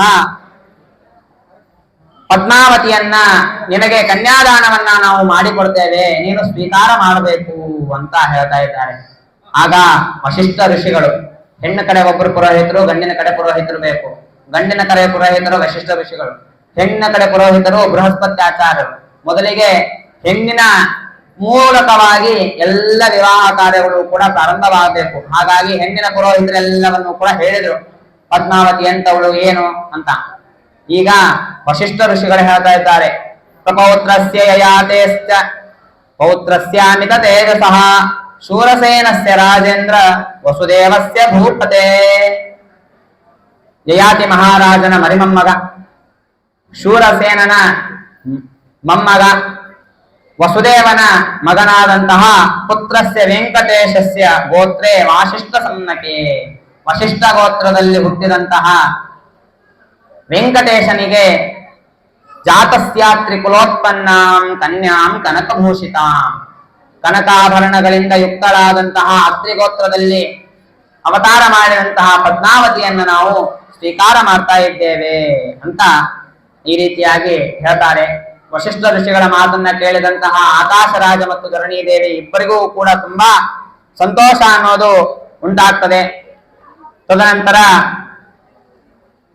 ಶ್ರೀನಿವಾಸ ಈ ಮಾತನ್ನ ಹೇಳ್ತಾ ಇದ್ದಾನೆ. ಏನು ಅಂತಂದ್ರೆ, ಗ್ರಹಿಷ್ಯಾಮೋ ವಯಂ ರಾಜಸ್ತವ ಪುತ್ರೀಂ ನೃಪೋತ್ತಮ ಕನ್ಯಾವರತ್ವಯೋರೇ ತಿಚ್ಚರಿತ ಯಥೋರತ ಅಂತ. ಭರಣ್ಯಾಸಹ ರಾಜೇಂದ್ರ ಕನ್ಯಾದಾನ ಪರಾಯಣ ಪ್ರಹೃಷ್ಟ ಹೃದಯ ಪ್ರಾಯ ಶ್ರೀನಿವಾಸಂ ಪರಾತ್ಪರಂ. ಯಾವಾಗ ಆ ಪದ್ಮಾವತಿಯನ್ನ ಶ್ರೀನಿವಾಸನಿಗೆ ಕನ್ಯಾದಾನ ಮಾಡಿಕೊಟ್ರು, ಆಗ ಶ್ರೀನಿವಾಸ ಸಂತುಷ್ಟನಾದ. ಶ್ರೀನಿವಾಸ ಸಂತುಷ್ಟನಾದ ತಕ್ಷಣ ಆಕಾಶರಾಜ ಮತ್ತು ಧರಣೀದೇವಿ ಅವರಿಬ್ಬರಿಗೂ ಕೂಡ ತುಂಬಾ ಸಂತೋಷ ಅನ್ನೋದು ಪ್ರಾರಂಭ ಆಯಿತು, ತುಂಬಾ ಸಂತೋಷ ಅನ್ನೋದಾಯ್ತು. ತದನಂತರ ಆಕಾಶರಾಜ ಹೇಳ್ತಾ ಇದ್ದಾನೆ, ಕನ್ಯಾಮಿ ಮಾಂ ಪ್ರದಾಸ್ಯಾನಿ ಗೃಹಾಣ ಪುರುಷೋತ್ತಮ. ಸ್ವಾಮಿ, ಈ ಕನ್ಯೆಯನ್ನ ನಾವು ಸುಮಾರು 20-25 ವರ್ಷಗಳಿಂದ ಸಾಕ್ತಾ ಬಂದಿದ್ದೇವೆ. ತುಂಬಾ ಸುಂದರವಾಗಿ ಯಾವುದೇ ರೀತಿಯಾದಂತಹ ಕುಂದು ಕೊರತೆಗಳಿಲ್ಲದ ಹಾಗೆ ಈ ಪದ್ಮಾವತಿಯನ್ನ ನಾವು ಸಾಕಿದ್ದೇವೆ. ಇಂತಹ ಪದ್ಮಾವತಿಯನ್ನ ನಿನಗೆ ದಾನ ಮಾಡ್ತಾ ಇದ್ದೇವೆ, ನಿನಗೆ ಕೊಡ್ತಾ ಇದ್ದೇವೆ ನಾವು ಅಂತ ತಿಳಿಸಿ ಆ ಆಕಾಶರಾಜ ಹೇಳಿದಾಗ ಅದೇ ರೀತಿಯಾಗಿ ಶ್ರೀನಿವಾಸ ಕನ್ಯಾದಾನವನ್ನ ಮಾಡಿಸಿಕೊಳ್ತಾನೆ, ಕನ್ಯಾದಾನವನ್ನ ತಗೊಳ್ತಾನೆ. ತಗೊಂಡ ನಂತರ ಮುಂದೆ ಕಂಕಣ ಧಾರಣೆ ಅನ್ನೋದು ನಡೀತಾ ಇದೆ. ಕಂಕಣಂ ಬಂಧಯಾಮಾಸ ವಾಸುದೇವ ಕರಾಂಬುಜೆ ಪದ್ಮಾವತ್ಯ ಕರಾಂಬೋಜೆ ಅಬಂಧಯತ್ ಕಂಕಣಂ ಗುರು. ಪರಸ್ಪರವಾಗಿ ಶ್ರೀನಿವಾಸ ಪದ್ಮಾವತಿಗೆ ಕಂಕಣವನ್ನ ಕಟ್ಟಿದ. ತದನಂತರ ಪದ್ಮಾವತಿ ಶ್ರೀನಿವಾಸನಿಗೆ ಕಂಕಣವನ್ನ ಕಟ್ಟಿದಳು. ಈ ರೀತಿಯಾಗಿ ಪರಸ್ಪರ ಕಂಕಣ ಧಾರಣೆಯನ್ನ ಮಾಡಿದ್ರು. ತದನಂತರ ತಥಾ ಮಾಂಗಲ್ಯ ಸೂತ್ರಸ್ಯ ಬಂಧಂ ವೈವಾಹಿಕಂ ತದಾ ಶ್ರೀನಿವಾಸೇನ ದೇವೇನ ಅಕಾರಯತ್ಸ ಪುರೋಹಿತಃ. ತದನಂತರ ಪುರೋಹಿತರಾದಂತಹ ವಶಿಷ್ಠ ಋಷಿಗಳು ಮತ್ತು ಬೃಹಸ್ಪತ್ಯಾಚಾರ್ಯರಿಬ್ಬರೂ ಕೂಡ ವಿವಾಹ ಸಂಬಂಧಿಯಾದ ಯಾವ ಮಂಗಳ ಸೂತ್ರವಿತ್ತೋ ಆ ಮಂಗಳ ಸೂತ್ರದ ರಚನೆಯನ್ನ ಮಾಡಿಸ್ತಾರೆ, ತಯಾರಿಯನ್ನ ಮಾಡಿಸ್ತಾರೆ, ಅದನ್ನ ಪೋಣಿಸುತ್ತಾರೆ. ಪೋಣಿಸಿಬಿಟ್ಟು ಅದನ್ನ ಆ ಎಲ್ಲ ಮಹನೀಯರಿಗೆ ಮುಟ್ಟೋದಕ್ಕೆ ಕೊಟ್ಟು ಕಳಿಸ್ತಾರೆ. ಕೊಟ್ಟು ಕಳಿಸಿದಾಗ ಎಲ್ಲರೂ ಕೂಡ ಮುಟ್ಟಿ ಪುನಃ ಅದು ಬರ್ತದೆ. ಬಂದಾಗ ಅಲ್ಲಿ ಇರ್ತಕ್ಕಂತಹ ಸುವಾಸಿನಿಯರೆಲ್ಲ ಹೇಳ್ತಾ ಇದ್ದಾರೆ, ಮುತ್ತೈದೆಯರೆಲ್ಲ ಹೇಳ್ತಾ ಇದ್ದಾರೆ, ಸಾವಿತ್ರೀವಚ ಕಲ್ಯಾಣಿ ಬಹುಪುತ್ರವತೀ ಭವ ಸರ್ವಲೋಕಸ್ಯ ಜನನಿ ಭವ ಮಂಗಲದಾಯಿನಿ. ಆ ಪದ್ಮಾವತಿಗೆ ಹೇಳ್ತಾ ಇದ್ದಾರೆ, ವಿವಾಹವಾದ ನಂತರ ಸಾವಿತ್ರಿಯಂತೆ ನೀನು ಮಂಗಳಕರಳಾಗು, ಬಹುಪುತ್ರವತಿಯಾಗು, ಸಕಲ ಲೋಕ ಜನನಿಯಾಗು ಅಂತ ಈ ರೀತಿಯಾಗಿ ನಾನಾ ವಿಧವಾಗಿ ಹಾರೈಕೆಗಳನ್ನ ಆ ಸುವಾಸಿನಿಯರೆಲ್ಲ ಮುತ್ತೈದೆಯರು ಕೂಡ ಪದ್ಮಾವತಿಗೆ ಕೊಡ್ತಾ ಇದ್ದಾರೆ. ಇತ್ತಂ ಸುಮಂಗಲ ಸ್ತ್ರೀಷು ಗಾಯಂತೀಷು ಶುಭಾಶಿಷಃ ಬ್ರಾಹ್ಮಣಾನಾಂ ಪರಸ್ಪರ್ಶಾತ್ ರಾಗಿಶ್ಚಾಚ್ಚ ಮಹಾತ್ಮನಃ. ಅಷ್ಟರಲ್ಲೇನೆ ಎಲ್ಲ ಬ್ರಾಹ್ಮಣರು, ಎಲ್ಲ ಋಷಿಮುನಿಗಳೆಲ್ಲರೂ ಕೂಡ ಆ ಮಾಂಗಲ್ಯವನ್ನ ಮುಟ್ಟಿ ಪುನಃ ತೆಗೆದುಕೊಂಡು ಬಂದಿದ್ರು. ಬಂದಂತಹ ಮಾಂಗಲ್ಯವನ್ನ ಶ್ರೀನಿವಾಸ ದೇವರು ತೆಗೆದುಕೊಂಡು ಎಲ್ಲ ಗುರು ಹಿರಿಯರಿಗೆ ನಮಸ್ಕಾರವನ್ನ ಮಾಡಿ ಎಲ್ಲರಲ್ಲಿ ಅನುಮತಿಯನ್ನ ಪಡೆದು ನಾನು ವಿವಾಹ ಆಗ್ತಾ ಇದ್ದೇನೆ ಅಂತ ಹೇಳಿಬಿಟ್ಟು ಆ ಪದ್ಮಾವತಿಯ ಕೊರಳಲ್ಲಿ ಮಾಂಗಲ್ಯ ಧಾರಣೆಯನ್ನ ಮಾಡ್ತಾ ಇದ್ದಾರೆ. ಮಾಂಗಲ್ಯಂ ತಂತು ನಾನೇನ ಜಗಜ್ಜೀವನ ಹೇತುನಾ ಕಂಠೇ ಬದ್ನಾಮಿ ಶುಭಗೆ ಚಿರಂಜೀವಮಯಾ ಸಹ ಮಂತ್ರೇನಾನೇನ ಗೋವಿಂದ ಕಂಠೇ ತಸ್ಯಾಪಬಂಧ ಚ. ಈ ಮಾಂಗಲ್ಯಂ ತಂತುನಾನೇನ, ಮಂಗಳಕರವಾದಂತಹ ಯಾವ ದಾರವಿದೆಯೋ ಈ ದಾರವನ್ನ ನಾನು ನಿನ್ನ ಕಂಠದಲ್ಲಿ ಕಟ್ತಾ ಇದ್ದೇನೆ ಸುಬಗೆ. ಯಾಕೆ ಅಂತಂದ್ರೆ ಜಗಜ್ಜೀವನ ಹೇತುನ, ಜಗತ್ತಿಗೆ ಪಾಲನೆಯನ್ನ ಮಾಡಬೇಕು, ಅದಕ್ಕೋಸ್ಕರವಾಗಿ ನಾನು ಕಟ್ತಾ ಇದ್ದೇನೆ. ಅಷ್ಟೇ ಅಲ್ಲಾರ್ದ ಹಾಗೇನೆ ನೀನು ಕೂಡ ನನ್ನ ಜೊತೆಗೆ ಚಿರಕಾಲ ಜೀವನವನ್ನ ಮಾಡಬೇಕು, ಅದಕ್ಕೋಸ್ಕರ ಈ ಮಾಂಗಲ್ಯ ಧಾರಣವನ್ನ ನಾನು ಮಾಡ್ತಾ ಇದ್ದೇನೆ ಅಂತ ಭಗವಂತ ಆ ಪದ್ಮಾವತಿ ದೇವಿಗೆ ಹೇಳೋ ಮೂಲಕವಾಗಿ ಮಾಂಗಲ್ಯ ಧಾರಣೆಯನ್ನ ಮಾಡಿಸ್ತಾರೆ. ಮಾಡಿಸಿದ ನಂತರ ಮುಂದೆ ಉಳಿದಂತಹ ಅನೇಕ ಕಾರ್ಯಗಳನ್ನೆಲ್ಲವನ್ನು ಕೂಡ ವಶಿಷ್ಠ ಋಷಿಗಳು ಪುನಃ ಯಜುಶಾಖ ಕ್ರಮೇಣೈವ ಜುಹಾವಗ್ನೌ ತಥಾ ವಿಧಿ ಸರ್ವಂ ವೈವಾಹಿಕ ವಿಧಿಂ ವಶಿಷ್ಠೋತ ಸಮಾಪಯೇತ್ ಅಂತ. ಮದುವೆಗೆ ಸಂಬಂಧಪಟ್ಟ ಉಳಿದ ಎಲ್ಲಾ ಕಾರ್ಯಗಳನ್ನು ವಶಿಷ್ಠ ಋಷಿಗಳು ಯಜುರ್ವೇದದ ಒಂದು ರೀತಿಯಲ್ಲೇನೆ ಮುಗಿಸ್ತಾರೆ. ಮುಗಿಸಿದ ನಂತರ ತತಃ ಪುರೋಹಿತೋ ರಾಜ್ಞಃ ಸ್ವಸ್ತಿ ವಾಚನ ಪೂರ್ವಕಂ ಮುನೀನಾ ಮಂಜಲಿ ಪುಟೆ ನವರತ್ನಾಕ್ಷತಾಂದದೌ. ರಾಜ ಬರ್ತಾನೆ. ರಾಜ ಬಂದ್ಬಿಟ್ಟು ಆ ಬಂದಂತಹ ಎಲ್ಲ ಋಷಿಮುನಿಗಳ ಕೈಯಲ್ಲಿ ನವರತ್ನಗಳಿಂದ ಯುಕ್ತವಾದಂತಹ ವಜ್ರ ವೈದೂರ್ಯಗಳಿಂದ ಯುಕ್ತವಾದಂತಹ ಮಂತ್ರಾಕ್ಷತೆಯನ್ನ ಕೊಡ್ತಾನೆ. ಕೊಟ್ಟ ತಕ್ಷಣ ಆ ಋಷಿಗಳೆಲ್ಲರೂ ಕೂಡ ಮಂಗಳಕರವಾದಂತಹ ವೇದಘೋಷವನ್ನ ಆಶೀರ್ವಚನವನ್ನ ಮಾಡೋದಕ್ಕೆ ಪ್ರಾರಂಭ ಮಾಡ್ತಾರೆ. ಹೇಗೆ ಅಂತಂದ್ರೆ ತೇ ವೇದ ಮಂತ್ರೈ ಜಗದೀಶ ಮೂರ್ತಿ ರತ್ನಾಕ್ಷತಾನ್ ವೇದ ವಿದಪ್ಪ ಚಕ್ಷುಃ ತದಾಂಡ್ರಣಾಂ ತತ್ರ ಮಹೋತ್ಸವೋಭೂತ್ ಆಕಾಶರಾಜಸ್ಯ ಪುರಿ ನಿವಾಸಿನಾಂ. ಎಲ್ಲರೂ ಕೂಡ ವೇದ ಮಂತ್ರಗಳನ್ನ ಹೇಳೋ ಮೂಲಕವಾಗಿ ಆ ಕೈಯಲ್ಲಿ ಇರತಕ್ಕಂತಹ ನವರತ್ನಗಳ ಖಚಿತವಾದ ಅಕ್ಷತೆಯನ್ನ ಶ್ರೀನಿವಾಸ ಮತ್ತು ಪದ್ಮಾವತಿ ದೇವಿಯರ ಶಿರಸ್ಸಿನ ಮೇಲೆ ಹಾಕೋ ಮೂಲಕವಾಗಿ ಆಶೀರ್ವಾದವನ್ನ ಮಾಡ್ತಾರೆ. ಮಾಡಿದಾಗ ಆ ಸಂದರ್ಭದಲ್ಲಿ ತಸ್ಮಿನ್ ಕಾಲೇ ಮಹಾರಾಜೋ ದಕ್ಷಿಣಾಂ ಬ್ರಹ್ಮವಾದಿನಾಂ ದಾಪಯಾಮಾಸ ಸಂವೃಷ್ಟೋ ವಿಪ್ರೇಸ್ತಾಂಬೂಲ ಪೂರ್ವಕಂ. ನಾವು ಮದುವೆಗೆ ಹೋದಾಗ ನೋಡಿರ್ತೇವೆ, ಮಂತ್ರಾಕ್ಷತೆ ಅಕ್ಷತಾರೋಪಣ ಆದ ತಕ್ಷಣದಲ್ಲೇನೆ ವಧುವರ ಇಬ್ಬರ ಕಡೆಯವರು ಕೂಡ ಬಂದು ತೆಂಗಿನಕಾಯಿ, ಮಂತ್ರಾಕ್ಷತೆ, ತಾಂಬೂಲ, ಅದರ ಜೊತೆಗೆ ಒಂದಿಷ್ಟು ದಕ್ಷಿಣೆಯನ್ನ ಕೊಟ್ಟು ಆ ಯಾರು ಆಶೀರ್ವಾದವನ್ನ ಮಾಡಿರ್ತಾರೋ ಅಂತಹ ಬ್ರಾಹ್ಮಣರಿಗೆ ಆ ತಾಂಬೂಲ ಸಮರ್ಪಣೆಯನ್ನ ಮಾಡ್ತಾರೆ. ಅದು ಈಗ ಬಂದಂತಹ ಪದ್ಧತಿ ಅಲ್ಲ. ಕಲಿಯುಗದ ಪ್ರಾರಂಭದಲ್ಲಿ ಶ್ರೀನಿವಾಸ ದೇವರು ಪದ್ಮಾವತಿ ದೇವಿಯನ್ನ ಮದುವೆ ಆಗೋ ಸಂದರ್ಭದಲ್ಲಿಯೂ ಕೂಡ ಈ ಪದ್ಧತಿ ಇತ್ತು. ಯಾಕೆ ಅಂತಂದ್ರೆ ಶ್ರೀನಿವಾಸ ಕಲ್ಯಾಣದಲ್ಲಿ ಹೇಳ್ತಾ ಇದ್ದಾರೆ, ತಸ್ಮಿನ್ ಕಾಲೇ ಮಹಾರಾಜ, ಆಕಾಶ ರಾಜ ಏನ್ ಮಾಡಿದ ಅಂತಂದ್ರೆ ಬಂದ ಆಶೀರ್ವಾದವನ್ನ ಮಾಡಿದ ಎಲ್ಲ ಬ್ರಾಹ್ಮಣರಿಗೂ ಕೂಡ ತಾಂಬೂಲ ಪೂರ್ವಕವಾಗಿ ದಕ್ಷಿಣೆಯನ್ನ ಕೊಟ್ಟ. ಏನು ದಕ್ಷಿಣೆಯನ್ನ ಕೊಟ್ಟ ಅಂತ ಕೇಳಿದ್ರೆ ನಮಗೆ ಹೆದರಿಕೆ ಆಗ್ತದೆ, ಅಷ್ಟು ದಕ್ಷಿಣೆಯನ್ನ ಕೊಡ್ತಾನೆ ಆಕಾಶ ರಾಜ. ಏನು? ಗವಾಂ ಕೋಟಿ ಸಹಸ್ರಾಣಿ ಶ್ವಾನಾಮಯುತಂ ತಥಾ ವಸ್ತ್ರಾಣಾಂ ನಿಚಯಂ ರಾಜನ್ ವಿಪ್ರೇಭ್ಯೋ ದತ್ತವಾನ್ ಪ್ರಭು. ಕೋಟಿ ಗೋವುಗಳನ್ನ ದಾನ ಮಾಡಿದ. ಅದೇ ರೀತಿಯಾಗಿ ಅಶ್ವಾನಾಮಯುತಂ 10,000 ಕುದುರೆಗಳನ್ನ ದಾನ ಮಾಡಿದ. ವಸ್ತ್ರಾಣಾಂ ನಿಚಯಂ ಅಂತಂದ್ರೆ ಅದು ಹೇಗೆ ವಸ್ತ್ರಗಳ ಮೂಟೆಯನ್ನೇ ಕೊಟ್ಟು ಕಳಿಸಿದಂತೆ. ಇದಿಷ್ಟೆಲ್ಲವನ್ನು ಕೂಡ ಬಂದಂತಹ ಆಶೀರ್ವಾದ ಮಾಡಿದ ಬ್ರಾಹ್ಮಣರಿಗೆಲ್ಲರಿಗೂ ಕೂಡ ಕೊಟ್ಟು, ಬ್ರಾಹ್ಮಣರಿಗೆ ಕೇಳ್ದ, ಕೊಟ್ಟಿದ್ದು ಸಾಕಾಯ್ತಾ, ಇನ್ನ ಏನಾದ್ರೂ ಕೊಡ್ಬೇಕಾ? ಯಾಕೆ ಅಂತಂದ್ರೆ ಬಂದ ಬ್ರಾಹ್ಮಣರು ತೃಪ್ತಿ ಆದ್ರೆ ಮುಗಿದೋಯ್ತು, ಮಾಡಿದ ಕೆಲಸ ಯಶಸ್ವಿ ಆಗ್ತದೆ. ಹಾಗಾಗಿ ಕೇಳಿದಾಗ ಎಲ್ಲಾ ಬ್ರಾಹ್ಮಣರು ಹೇಳಿದ್ರು, ಕೊಟ್ಟಿದ್ದು ತುಂಬಾ ಜಾಸ್ತಿನೇ ಆಯ್ತಿದು, ಅಪೇಕ್ಷೆ ಇದ್ದಿದ್ದೇ ಏನೋ, ಕೊಟ್ಟಿದ್ ನೀನ್ ಏನೇನೋ ಕೊಟ್ಬಿಟ್ಟಿ, ಇನ್ನೇನೋ ಬೇಕಾಗಿಲ್ಲಪ್ಪ ನಮಗೆ, ಸಾಕು ಅಂತ ಅಲ್ಲಿಂದ ಬ್ರಾಹ್ಮಣರು ಪುನಃ ತಿರುಗಿ ಹೋಗ್ತಾರೆ. ತದನಂತರ ಮದುವೆ ಆಯ್ತು. ಮದುವೆ ಅಡಿಗೆಯ ಸಿದ್ಧತೆ ಅನ್ನೋದಾಗಿರ್ತದೆ. ಮದುವೆ ಅಡಿಗೆ ಹೇಗಿತ್ತು ಅಂತಂದ್ರೆ ಅನ್ನಂ ಭವವಿದಂ ಸೂಪರಸ ಭಕ್ಷ್ಯ ಸಮನ್ವಿತಂ ಪರಮಾನ್ನಂತ ಸುಗೃತಂ ಸಕ್ಷೀರಂ ಶರ್ಕರಾಯುತಂ. ತುಂಬಾ ರಸವತ್ತರವಾದಂತಹ ನಾನಾ ಭಕ್ಷ್ಯ ಭೋಜ್ಯಗಳು ತಯಾರಿಯಾಗಿದ್ದವು. ಅದೇ ರೀತಿಯಾಗಿ ನಾನಾ ವಿಧವಾದಂತಹ ವ್ಯಂಜನಗಳು ಅಂದ್ರೆ ಪಲ್ಯ, ಚಟ್ನಿ, ಕೋಸಂಬರಿ, ಪಾಯಸ, ಪರಮಾನ್ನ, ಅನ್ನ, ಸಾರು, ಹುಳಿ ಮುಂತಾದ ಎಲ್ಲ ಅಡಿಗೆ ಅನ್ನೋದು, ಅದರ ಜೊತೆಗೆ ಮಂಡಿಗೆ, ಹೋಳಿಗೆ, ಕಡುಬು, ಯಾವುದು ಯಾರು ಏನು ಬೇಕಂದ್ರೆ ಆ ಭಕ್ಷ್ಯ ಭೋಜ್ಯಗಳ ತಯಾರಿ ಅನ್ನೋದಲ್ಲಿ ಆಗಿತ್ತು. ತದನಂತರ ಶ್ರೀನಿವಾಸ ಭೂಮದ ಊಟಕ್ಕೆ ಕೂಡಬೇಕು. ಪಾಪ ಹಿಂದಿನ ದಿವಸ ಊಟ ಇರೋದಿಲ್ಲ ಸರಿಯಾಗಿ, ಆ ದಿವಸ ಬೆಳಗ್ಗೆಯಿಂದ ಏನೂ ತಿಂದಿರೋದಿಲ್ಲ. ಬ್ರಾಹ್ಮಣರ ಮದುವೆ ಅಂತಂತಂದ್ರೆ 1-2 ತಾಸಲ್ಲಿ ಮುಗಿಯೋದಿಲ್ಲ, 3 ದಿವಸ ಕಾಯ್ಬೇಕು ಮದುವೆ ಮುಗಿಬೇಕಂದ್ರೆ. ಅದರಲ್ಲಿ 3 ದಿವಸನೂ ಹೊಟ್ಟಿಗೆ ಸರಿಯಾಗಿ ಊಟ ಇರೋದಿಲ್ಲ, ಟೈಮಿಗೆ ಸರಿಯಾಗಿ ಊಟ ನಿದ್ದೆ ಇರೋದಿಲ್ಲ, ಅಷ್ಟು ಕಷ್ಟ ಇರ್ತದೆ. ಅಂತ ಕಾಲದಲ್ಲಿ ಶ್ರೀನಿವಾಸ, ಯದ್ಯಪಿ ಭಗವಂತ, ಅವನಿಗೆ ಹಸಿವೆ ನಿದ್ದೆ ಯಾವುದೂ ಇಲ್ಲ, ಆದ್ರೆ ನಾನು ಹಿಂದೆ ಹೇಳಿದ ರೀತಿಯಲ್ಲಿ ಜಗತ್ತಿಗೆ ಒಂದು ಲೋಕ ವಿಡಂಬನೆಯನ್ನ ಮಾಡೋದಕ್ಕೋಸ್ಕರವಾಗಿ ಎಲ್ಲ ಆದ ರೀತಿಯಲ್ಲಿ ತೋರಿಸ್ತಾನೆ.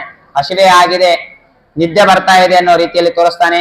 ಆಗ ಶ್ರೀನಿವಾಸ ಏನು ಮಾಡಿದ ಅಂತಂದ್ರೆ, ಪುರೋಹಿತೇನ ಸಹಿತೋ ಭೋಜನಂ ಕೃತವಾನ್ ಹರಿಹಿ ಮಾತ್ರ ಲಕ್ಷ್ಮ್ಯಾಚ ಸಹಿತ ಪುತ್ರೇನ ಸಹಿತಸ್ತದಾ. ವಶಿಷ್ಠರು ಬೃಹಸ್ಪತ್ಯಾಚಾರ್ಯರನ್ನ ಮುಂದೆ ಕೂಡಿಸಿದ. ಮೊದಲಿಗೆ ಪುರೋಹಿತರು, ಕುಲಪುರೋಹಿತರು, ಮದುವೆ ಮಾಡಿಸಿದ ಬ್ರಾಹ್ಮಣರು ಅವರನ್ನ ಕೂಡಿಸಿದ, ಎಲೆಗಳನ್ನ ಬಡಿಸಿದ.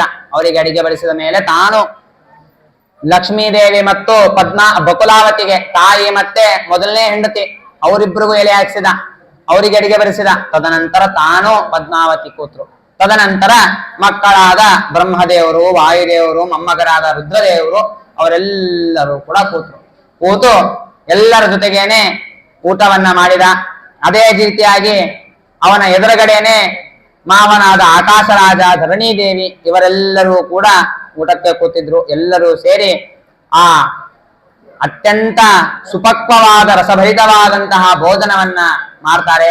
ಮಾಡಿದ ನಂತರ ಅಲ್ಲಿಂದ ಎಲ್ಲ ದೇವತೆಗಳು ಕೂಡ ಪುನಃ ತಮ್ಮ ಒಂದು ಲೋಕಕ್ಕೆ ಹೋಗೋದಕ್ಕೆ ತಯಾರಿ ಆಗ್ತಾರೆ. ಅಲ್ಲಿಂದ ಹೋಗ್ಬೇಕಾದ್ರೆ ಶ್ರೀನಿವಾಸ ಕೂಡ ಹೇಳ್ತಾನೆ, ಮುಗಿತು ವಿವಾಹದ ಕಾರ್ಯ ಅನ್ನೋದು, ಊಟ ಆಯ್ತು, ಅಲ್ಲಿಗೆ ಮುಗಿದು ಹೋಯ್ತು. ಇನ್ನೇನಿದ್ರು ಕೂಡ ಬೀಳ್ಕೊಡಿಗೆ ಮಗಳನ್ನ ಕಳಿಸಿಕೊಡಬೇಕು. ಕೊಡೋ ಕಾಲದಲ್ಲಿ ಆಗ ಪಾಲಿತಾಂ ಲಾಲಿತಾಂ ಪುತ್ರೀಂ ನವಮಾಸ ಧೃತಾಂ ಮಯಾ ತುದದೀನಂ ಜಗನ್ನಾಥ ಕರಿಷ್ಯಾಮಿ ಮಮ ನಂದಿನೀಂ. ಧರಣಿ ದೇವಿ ಹೇಳ್ತಾ ಇದ್ದಾಳೆ, ಶ್ರೀನಿವಾಸ 9 ತಿಂಗಳು ಹೆತ್ತು ಹೊತ್ತು ಸಾಕಿದ ಮಗಳು, ಈಗ ನಾನು ನಿನ್ನ ಕಡೆ ಕೊಡ್ತಾ ಇದ್ದೇನೆ, ನಿನ್ನ ಅಧೀನವಾಗಿ ಅವಳನ್ನ ಬಿಡ್ತಾ ಇದ್ದೇನೆ. ಅವಳು ಏನೇ ತಪ್ಪು ಮಾಡಿದ್ರು ಕೂಡ ಅವನ್ನೆಲ್ಲವನ್ನ ನೀನು ಹೊಟ್ಟೆಗೆ ಹಾಕೊಂಡು ಯಾವಾಗಲೂ ಅವಳನ್ನ ಬೈಯೋದು, ಹೊಡೆಯೋದು, ಅವಳಿಗೆ ದುಃಖ ಆಗೋ ರೀತಿಯಲ್ಲಿ ನೀನು ಪ್ರವರ್ತನೆಯನ್ನ ಮಾಡಬೇಡ. ಏನ್ ತಪ್ಪು ಮಾಡಿದ್ರು ಕೂಡ ತಿಳಿಸಿ ಬುದ್ಧಿಯನ್ನ ಹೇಳು ಅಂತ ಅಳತಾ ಹೇಳ್ತಾ ಕೊಡ್ತಾಳೆ. ಆಗ ಇದನ್ನ ಮುಂದೆನೆ ಆಕಾಶರಾಜ ನಿಂತಿರ್ತಾನೆ, ಅವನು ನೋಡ್ತಾನೆ. ನೋಡಿದ ತಕ್ಷಣ ಸತಸ್ಯಾರೋದನಂ ದೃಷ್ಟ ರಾಜ ದುಃಖ ಪರಾಯಣ ರುರೋಧ ದೀನವದನ ಪುತ್ರೀ ಮಾಲಿಂಗ್ಯ ಭೂಪತಿ ಅಂತ. ದೂರದಲ್ಲಿ ನಿಂತಿರ್ತಾನೆ ಆಕಾಶರಾಜ. ಧರಣಿ ದೇವಿ ಅಳ್ತಾ ಇರ್ತಾಳೆ, ಅಳೋದನ್ನ ನೋಡ್ತಾನೆ. ನೋಡಿದ ತಕ್ಷಣದಲ್ಲಿ ಆಕಾಶರಾಜ ಅಲ್ಲಿವರೆಗೂ ಹತ್ತಿರಲ್ಲ, ಕಣ್ಣ ನೀರು ಬರೋದಕ್ಕೆ ಶುರು ಆಗ್ತದೆ. ಗಟ್ಟಿಯಾಗಿ ಬಿಕ್ಕಿ ಬಿಕ್ಕಿ ಅಳೋದಕ್ಕೆ ಪ್ರಾರಂಭ ಮಾಡ್ತಾನೆ. ಪ್ರಾರಂಭ ಮಾಡಿ ಆ ಪದ್ಮಾವತಿ ಹತ್ರ ಹೋಗ್ತಾನೆ. ಗಟ್ಟಿಯಾಗಿ ಆ ಪದ್ಮಾವತಿಯನ್ನ ತಪ್ಕೊಳ್ತಾನೆ. ಯಾಕೆ ಅಂದ್ರೆ ಮಕ್ಕಳಿಲ್ಲದ ಸಂದರ್ಭದಲ್ಲಿ ಭಗವಂತನಿಂದ ದೈವಾದತ್ತಂ ದೈವ ಪ್ರಸಾದೇನ ಲಬ್ಧ ಅಂತ ಹೇಳ್ತಾನೆ. ಅಂದ್ರೆ ದೇವ ಪ್ರಸಾದದಿಂದ ಆ ಭಗವಂತನ ಒಂದು ಕೃಪಾ ಕಟಾಕ್ಷದಿಂದ ಅದೃಷ್ಟವಶಾತ್ ಸಿಕ್ಕಂತಹ ಪುತ್ರಿ, ಇಷ್ಟು ವರ್ಷ ನಾನು ಚೆನ್ನಾಗಿ ಬೆಳೆಸಿದ್ದೆ, ಈಗ ಬಿಟ್ಟು ಹೋಗ್ತಾ ಇದೆಯಲ್ಲ ಅಂತ ತುಂಬಾ ದುಃಖದಿಂದ ಕಂಠ ತುಂಬಿ ಬಂದಿರ್ತದೆ. ಪೂರ್ತಿ ಬಿಕ್ಕಿ ಬಿಕ್ಕಿ ಅಳ್ತಾ ಇರ್ತಾನೆ. ಆ ಮಗಳನ್ನ ತಬ್ಬಿಕೊಂಡು ಹೇಳ್ತಾನೆ, ಹಾ ಪುತ್ರಿ ಮಂದಭಾಗ್ಯೋಹಂ ತದ್ವಿಯೋಗೇನ ಕೇವಲಂ ಜೀವಮಂ ಮಮ ಕಲ್ಯಾಣಿ ನಸ್ತರಂ ಚ ಭವಿಷ್ಯತಿ. ನಾನು ಎಷ್ಟು ದುರ್ಭಾಗ್ಯವುಳ್ಳವನಾಗಿದ್ದೆ ನಾನು ಅಂದ್ರೆ, ನಿನ್ನ ವಿಯೋಗದ ದುಃಖ ನನಗೆ ಹೀಗೆ ಆಗ್ತಾ ಇದೆ. ನೀನು ಮದುವೆ ಮಾಡ್ಕೊಂಡು ಹೋಗ್ತಾ ಇದ್ದಿ, ಇದೆಲ್ಲ ಸ್ತ್ರೀಯರಿಗೂ ಆಗುವಂತಹ ಒಂದು ಸೌಭಾಗ್ಯದ ಕಾರ್ಯ. ಆದ್ರೆ ಪಿತೃಗಳಿಗೆ ಆಗುವಂತಹ ಶೋಕದ ಒಂದು ಕಾರ್ಯ ಅಂತ ಆ ಆಕಾಶರಾಜ ಹೇಳ್ತಾ ಇದ್ದಾನೆ. ತುಂಬಾ ದುಃಖ ಆಗ್ತಾ ಇದೆ. ಇಷ್ಟು ವರ್ಷ ನನ್ನ ಜೊತೆಗಿದ್ದಿ, ನಿನ್ನ ಬಿಟ್ಟು ಒಂದು ಕ್ಷಣ ಇರ್ಲಿಲ್ಲ ನಾನು. ಈಗ ನನ್ನನ್ನ ಶಾಶ್ವತವಾಗಿ ನೀನ್ ಬಿಟ್ಟು ಹೋಗ್ತಾ ಇದ್ದಿ ಅಂತ ಹೇಳ್ತಾನೆ. ಹೇಳಿದಾಗ ಅಷ್ಟೇ ಅಲ್ಲದಲೇನೆ ಆ ಪದ್ಮಾವತಿಗೋಸ್ಕರವಾಗಿ ರಾಜಭವನದಲ್ಲಿ ಅನೇಕ ಕೊಠಡಿಗಳನ್ನ ಕಟ್ಟಿಸಿರ್ತಾನೆ. ಅವಳಿಗೆ ಆಡ್ಲಿಕ್ಕೆ ಒಂದು ಕೊಠಡೆ, ಮಲಗ್ಲಿಕ್ಕೆ, ಸ್ನೇಹಿತರ ಜೊತೆಗೆ ಮಾತಾಡ್ತಾ ಕೂಡ್ಲಿಕ್ಕೆ ಒಂದು ಅನೇಕ ಕೊಠಡಿಗಳನ್ನ ಕಟ್ಟಿಸಿರ್ತಾನೆ. ಹೇಳ್ತಾನೆ, ನಿನ್ಗೋಸ್ಕರ ಇಷ್ಟು ಕ್ರೀಡಾಗೃಹ, ಮಾತಾಡ್ಲಿಕ್ಕೆ ಒಂದು ಕೋಣೆ, ಅನೇಕ ಕೋಣೆಗಳನ್ನೆಲ್ಲ ಕಟ್ಟಿಸಿದ್ದೇನೆ. ನಾಳೆಯಿಂದ ಅವೆಲ್ಲ ಕೂಡ ಖಾಲಿ ಬೀಳ್ತವೆ. ಅರಮನೆಯಲ್ಲಿ ಇಷ್ಟು ಜನ ದಾಸಿಯರೆಲ್ಲ ಇರ್ತಾರೆ, ಆದ್ರೆ ಅರಮನೆ ಎಲ್ಲ ಖಾಲಿ ಖಾಲಿ ಅನ್ಸತ್ತೆ. ಯಾಕೆಂದ್ರೆ ನಿನ್ನ ಗೆಜ್ಜೆ ಶಬ್ದ, ನಿನ್ನ ಚಿಲಿಪಿಲಿ ಮಾತು ಯಾವುದೂ ಕೂಡ ಕೇಳಲಿಕ್ಕೆ ಸಿಗೋದಿಲ್ಲ ನಂಗೆ ನಾಳೆಯಿಂದ. ಹಾಗಾಗಿ ತುಂಬಾ ದುಃಖ ಆಗ್ತಾ ಇದೆ. ನನ್ನ ಜೀವನದಲ್ಲಿ ಅತ್ಯಂತ ಮುಖ್ಯವಾದದ್ದನ್ನೇನೋ ನಾನು ಕಳ್ಕೊಂಡೇನೇನೋ ಅಂತ ಅನಿಸ್ತಾ ಇದೆ ನನಗೆ ಅಂತ ತುಂಬಾ ದುಃಖ ಭರಿತನಾಗಿ ಈ ಎಲ್ಲ ಮಾತುಗಳನ್ನ ಹೇಳ್ತಾನೆ. ಅಳ್ತಾ ಅಳ್ತಾ ಹೇಳ್ತಾನೆ, ಏವಂ ಮೃದಂತಮಾಲೋಕ್ಯ ಭ್ರಾತರಂ ದೀನ ಚೇತಸಂ ತೋಂಡಮಾನೋಂಡ ಪಶ್ರೇಷ್ಠೋ ದುಃಖಿತೋ ವಾಕ್ಯಮಬ್ರವೀತ್. ಆಕಾಶರಾಜನ ತಮ್ಮ ತೋಂಡಮಾನ ಅಂತ ಅವನ ಹೆಸರು. ಅಣ್ಣ ಅಳ್ತಾ ಇರ್ತಾನೆ. ತಮ್ಮ ಮನೆಗಳು ಬಂದಿರ್ತದೆ, ಆದ್ರೆ ಯಾರೋ ಒಬ್ರು ಗಟ್ಟಿಯಾಗಿ ಮಾತಾಡ್ಬೇಕಲ್ಲ, ಅಳೋವನ್ನೆಲ್ಲವನ್ನು ತಡ್ಕೊಳ್ತಾನೆ. ತಡ್ಕೊಂಡ್ಬಿಟ್ಟು ಆಕಾಶರಾಜನಿಗೆ ಹೇಳ್ತಾ ಇದ್ದಾನೆ, ವಯಂ ದರಿದ್ರ ನಿರ್ಭಾಗ್ಯ ಕೃಪಣಾ ದೀನ ಚೇತಸಃ ವಯಂ ಮರಣ ಮಾಪನ್ನ ನಾತ್ರ ಕಾರ್ಯ ವಿಚಾರಣ. ಅಣ್ಣ, ಜಾಸ್ತಿ ತಲೆ ಕೆಡಿಸ್ಕೋಬೇಡ. ಖಂಡಿತವಾಗಿ ನಾವೆಲ್ಲರೂ ಕೂಡ ದುರ್ಭಾಗ್ಯಶಾಲಿಗಳು. ಯಾಕೆ ಅಂತಂದ್ರೆ ಪದ್ಮಾವತಿ ನಮ್ಮನ್ನ ಬಿಟ್ಟು ಹೋಗ್ತಾ ಇದ್ದಾಳೆ. ಅಷ್ಟೇ ಅಲ್ಲದಲೇನೆ ವಯಸ್ಸು ಕೂಡ ಆಗಿದೆ ನಮಗೆ. ನಮ್ದೇನ್ ಚಿಕ್ಕ ವಯಸ್ಸೇನೂ ಅಲ್ಲ, ವಯಸ್ಸು ಕೂಡ ಆಗ್ಬಿಟ್ಟಿದೆ. ಇನ್ನೂ ಸ್ವಲ್ಪ ದಿವಸ ಅಷ್ಟೇ, ಮರಣನೂ ಕೂಡ ಹತ್ರದಲ್ಲೇನೆ ಇದೆ. ಹಾಗಾಗಿ ಇರುವಷ್ಟು ದಿವಸನೂ ಕೂಡ ಸಂತೋಷದಿಂದ ಇರೋಣ, ಆ ಪದ್ಮಾವತಿಯನ್ನ ನೆನೆಸ್ಕೊಂಡಿರೋಣ ಅಂತ ಹೇಳ್ತಾಳೆ. ಆಗ ಆಕಾಶರಾಜ ಶ್ರೀನಿವಾಸನಿಗೆ ಹೇಳ್ತಾ ಇದ್ದಾನೆ, ಶ್ರೀನಿವಾಸ, 1 ತಿಂಗಳು ನಮ್ಮನೆಯಲ್ಲೇ ಇದ್ಬಿಟ್ಟು ಹೋಗ್ರಿ. ಒಂದ್ ಸ್ವಲ್ಪ ಮಗಳನ್ನ ನೋಡಿದ ಹಾಗೂ ಇರ್ತದೆ, ಒಮ್ಮೆ ಕಳಿಸಿಕೊಟ್ಟಂಗೂ ಇರೋದಿಲ್ಲ, ಇದ್ದು ಹೋಗ್ರಿ ಅಂತ ಹೇಳ್ತಾರೆ. ಆಗ ಶ್ರೀನಿವಾಸ ಹೇಳ್ತಾ ಇದ್ದಾನೆ, ಇಲ್ಲಪ್ಪ, 10,000 ವರ್ಷ ಆಗಿದೆ ನಾನು ಭೂಲೋಕಕ್ಕೆ ಬಂದು. ಬ್ಯಾರೆ ಮಾಡೋ ಕೆಲಸ ಬಹಳ ಇವೆ ನನಗೆ. ಇನ್ನಿ ಒಂದು ಕ್ಷಣನೂ ನಂಗೆ ಭೂಲೋಕದಲ್ಲಿ ಇರ್ಲಿಕ್ಕೆ ಆಗೋದಿಲ್ಲ. ನನ್ನ ಕೆಲಸ ನಾನು ಮಾಡ್ಬೇಕು, ನಾನು ಹೋಗ್ಬೇಕು, ನಾನು ಇರೋದಿಲ್ಲ. ಆಗ ಆಯ್ತು ಸರಿ ಅಂತ ಹೇಳಿಬಿಟ್ಟು ಆ ಆಕಾಶರಾಜ ದಿಬ್ಬಣವನ್ನ ಮತ್ತೆ ಹೊರಡಿಸ್ತಾನೆ. ಹೋಗಬೇಕಾದ್ರೆ ವರನಿಗೆ ಮತ್ತು ಮಗಳಿಗೆ ಸೇರಿ ಅನೇಕ ವಿಧವಾದಂತಹ ಭಾಂಡ ಭಾಜನಗಳನ್ನ, ದಿನಸಿ ಧಾನ್ಯಗಳನ್ನ ಎಲ್ಲವನ್ನು ಕೂಡ ಕೊಡ್ತಾರೆ. ಕೊಟ್ಟ ತಕ್ಷಣ ಅಲ್ಲಿಂದ ಆ ಎಲ್ಲ ಸಾಮಗ್ರಿಗಳನ್ನ ತಗೊಂಡು ಪುನಃ ವೆಂಕಟೇಶ್ವರ ಮತ್ತು ಪದ್ಮಾವತಿ ದೇವಿ ಇಬ್ಬರೂ ಸೇರಿ ಪುನಃ ವೆಂಕಟಗಿರಿಗೆ ಹೋಗ್ತಾರೆ. ವೆಂಕಟಗಿರಿಗೆ ಹೋಗಿ ಅವನ ವಾಸಸ್ಥಾನವಾದ ಸ್ವಾಮಿ ಪುಷ್ಕರಣಿ ಹತ್ರ ವಾಸವನ್ನ ಮಾಡ್ತಾರೆ. 1 ದಿನದ ಮದುವೆ ಕಾರ್ಯ ಅಲ್ಲ, 2 ದಿನ ಅಲ್ಲಿ ಮುಗಿದಿತ್ತು. ಇನ್ನ 3 ದಿನ ಇತ್ತು. ಏನ್ ಮಾಡಿದ ಆಕಾಶ ರಾಜ ಅಂತಂದ್ರೆ ಪಾಯಸ, ಜೇನುತುಪ್ಪ, ಪಂಚಾಮೃತ, ಪಾಯಸಗಳಲ್ಲಿ ವಿವಿಧತೆ, ಅನೇಕ ವಿಧವಾದ ಪಾಯಸಗಳು. ಅಷ್ಟೇ ಅಲ್ಲದಲೇನೆ ಹಣ್ಣಿನ ರಸಾಯನಗಳನ್ನ ಎಲ್ಲವನ್ನೂ ಕೂಡ ತಯಾರಿ ಮಾಡಿಸಿ ಅವುಗಳ ಹರಿಯನ್ನ ಹರಿಸಿದ ಅಂತೆ, ಹಳ್ಳವನ್ನ ಹರಿಸಿದ ಅಂತೆ. ಎಲ್ಲ ಭೂಲೋಕದಲ್ಲಿರುವಂತಹ ಎಲ್ಲ ಜನರು ಕೂಡ ಬಂದು ಅದನ್ನ ಸವಿಯೋದಕ್ಕೆ ಪ್ರಾರಂಭ ಮಾಡಿದ್ರು. ತುಂಬಾ ವೈಭೋಗದಿಂದ 3 ದಿವಸಗಳ ಕಾಲ ಇದೇ ನಡೀತು. 4ನೇ ದಿನ ಹೋಕಳಿಯನ್ನ ಆಡಿದ್ರು. ಮದುವೆ ಮುಗಿದ ನಂತರ 4ನೇ ದಿನ ಹೋಕಳಿಯನ್ನ ಆಡ್ತಾರೆ. ಹೋಕಳಿಯನ್ನ ಆಡಿದ್ರು. ಹೋಕಳಿಯನ್ನ ಆಡಿ ಅಲ್ಲಿಗೆ ಮದುವೆ ಎಲ್ಲ ಕಾರ್ಯಗಳನ್ನ ಮುಗಿಸಿದ್ರು. ಎಲ್ಲರೂ ಕೂಡ ಪುನಃ ತಮ್ಮ ತಮ್ಮ ಲೋಕಗಳಿಗೆ ಹೊರಡೋದಕ್ಕೆ ಪ್ರಾರಂಭವಾದ್ರು. ತಮ್ಮ ತಮ್ಮ ಲೋಕಗಳಿಗೆ ಹೋಗೋಕ್ಕಿಂತ ಪೂರ್ವದಲ್ಲಿ ತಂದೂಲಾನ್ ಶಾಲಿಸಂಭೂತಾನ್ ವೃಷಭಾನಾಂ ರಥೋಪರಿ ಆರೋಗ್ಯ ಪ್ರೇಷಯಾಮಾಸ ಶತಂ ಕಾರೀರ್ ಎನ್ ನೃಪಃ ಅಂತ. ಅಂದ್ರೆ ಅಕ್ಷತೆಗಳನ್ನೆಲ್ಲವನ್ನೂ ಕೂಡ ಆ ಸ್ವಾಮಿಯ ರಥದ ಮೇಲೆ ಹಾಕಿಸಿ ಆ ಸ್ವಾಮಿ ತನ್ನ ಮನೆಗೆ ಹೋಗುವ ರೀತಿಯಲ್ಲಿ ಮಾಡಿ ಉಳಿದ ಎಲ್ಲರೂ ಕೂಡ ತಮ್ಮ ತಮ್ಮ ಮನೆಗೆ ಹೋಗೋದಕ್ಕೆ ಪ್ರಾರಂಭ ಮಾಡಿದ್ರು. ಮೊದಲಿಗೆ ಲಕ್ಷ್ಮೀದೇವಿ ಲಕ್ಷ್ಮೀರ್ಜಗಾಮ ರಾಜೇಂದ್ರ ಕರವೀರ ಪುರಂತದ ಲಕ್ಷ್ಮೀದೇವಿ ಮೊದಲಿಗೆ ಕೊಲ್ಹಾಪುರಕ್ಕೆ ಹೋದ್ಲು. ತದನಂತರ ಮಹೋತ್ಸವಂ ತಂ ತ್ವನುಭೂಯ ದೇವತಾ ಬ್ರಹ್ಮೇಶ ಪೂರ್ವ ಸಮಹರ್ಷಿ ಸಪ್ತಮಾಹ ಜತ್ನುಸ್ವತಂ ಧಾಮ ಮಹಾನುಭಾವ ರಾಜೇಂದ್ರ ಪೂಜ್ಯಂ ಪ್ರಶಂಸ ಸಾದರಾತ್. ಆಕಾಶರಾಜನನ್ನ ತುಂಬಾ ಹೊಗಳಿ ಪಾಡಿ ಎಲ್ಲ ದೇವತೆಗಳು ಕೂಡ ತಮ್ಮ ತಮ್ಮ ರಾಜಧಾನಿಗೆ ಹೋಗೋದಕ್ಕೆ ಪ್ರಾರಂಭವನ್ನ ಮಾಡಿದ್ರು. ತದನಂತರ ಶತಾನಂದರು ಹೇಳ್ತಾ ಇದ್ದಾರೆ, ಇಲ್ಲಿವರೆಗೂ ಕೂಡ ನೀವು ಕೇಳಿದ್ದು ವೆಂಕಟೇಶ್ವರನ ಕಲ್ಯಾಣ ಮಹೋತ್ಸವದ ಕಥೆಯನ್ನ. ಈ ಕಥೆಯನ್ನ ಕೇಳಿದ್ರಿಂದ ನಿಮಗೆ ಏನಾಗ್ತದೆ ಅಂತ ಆ ಶತಾನಂದ ಋಷಿಗಳು ಜನಕರಾಜನಿಗೆ ಹೇಳ್ತಾ ಇದ್ದಾರೆ. ವಿವಾಹಾಧ್ಯಾಯ ಮಾಹಾತ್ಮ್ಯಂ ಯೇ ಶೃಣ್ವಂತಿ ಜನೇಶ್ವರ ತೇಷಾಂ ಭಾಗ್ಯೋದಯಂ ವಕ್ಷೇ ಶೃಣು ರಾಜನ್ ಸವಿಸ್ತರಂ ಕೋಟಿ ಕನ್ಯಾ ಪ್ರದಾನೇನ ಯಾವತ್ ಭೂಮಿ ಪ್ರದಾನತಃ.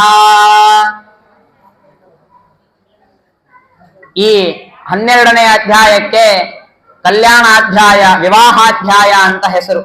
ಯಾರು ಈ ಅಧ್ಯಾಯದ ಶ್ರವಣವನ್ನ ಮಾಡ್ತಾರೋ ಅಂತವರಿಗೆ ಕೋಟಿ ಕನ್ಯಾದಾನವನ್ನ ಮಾಡಿದರೆ ಯಾವ ಫಲ ಬರ್ತದೋ ಅಂತಹ ಫಲ ಅನ್ನೋದು ಬರ್ತದೆ. ಇನ್ನು ಅದೇ ರೀತಿಯಾಗಿ ಸಮಸ್ತ ಭೂಮಂಡಲವನ್ನ ದಾನ ಮಾಡಿದರೆ ಯಾವ ಫಲ ಬರ್ತದೋ ಅಂತಹ ಫಲ ಅನ್ನೋದು ಈ ಒಂದು ಅಧ್ಯಾಯದ ಶ್ರವಣವನ್ನ ಮಾಡಿದರೆ ಬರ್ತದೆ. ಯತ್ಫಲಂ ಲಭ್ಯತೆ ದೇಹಿ ತತ್ಫಲಂ ಶ್ರವಣಾದರಾತ್ ಯೇ ಉತ್ಸವಂ ಕಾರಯಂತಿ ವೈವಾಹಂ ವೆಂಕಟೇಶಿತುಃ. ಮತ್ತೊಂದು ಮಾತನ್ನು ಹೇಳ್ತಾ ಇದ್ದಾರೆ.